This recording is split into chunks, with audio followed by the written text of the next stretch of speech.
فرهاد نظرов روزی 15 میون در یک تماس تلفنی با رادیو آزادی گفت در روسیه کار ندارد، ولی بنابر باز شدن پرونده جنایی نسبت به او از آمدن به وطن خودداری کرده است. فرهاد از 18 سالگی باز برای پیشبرد روزگاری خانواده به روسیه می رود. مکتب میانه را نیز تا صنف نهم خوانده است. او گفت ماه اکتبر سال گذشته هنگام بازگشت از روسیه در راه به سوی خانه‌اش از جانب ناظران راه بازداشت و به کمیسریت حربی برده شد.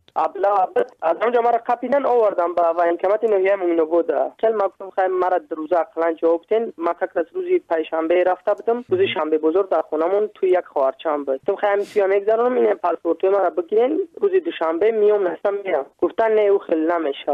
امر گذاشتیم کنیسیا. دودار تا بگو بیا یا بگویش دیگه باید تاکسی معبد بیا تر جواب میدیم. فرهاد میگوید ماه انور امسال بر روسیه رفت و مقامات به خانه‌شون رفته گفتند که نسبت به او برای سرپیچی از خدمت در ارتش پرونده جنایی باز شده است. در تاجیکستان چی نه تو معنی چی زندگی توست نبود با خستم راستی اومم با امی مهمای بدین امی مهمای با خونه ایوان پروکراتور کاروی کردن مدار اومده مدار گفتن که اگر نیویا چیش میکنیم در روز میتیمش ما گفتم خیلی روز دیگه په امی سیزن اومدیم هیچ کار نشده مسکن تو هول نمیدونیم چیکار کنیم کارم نیست ایجا داو جام خیلی کدا گشتیم حاضی میگم خونه راکیم خونه برام مزدانی مرا در روز دادن ما دامی حیران ما فکر چیکار کنیم.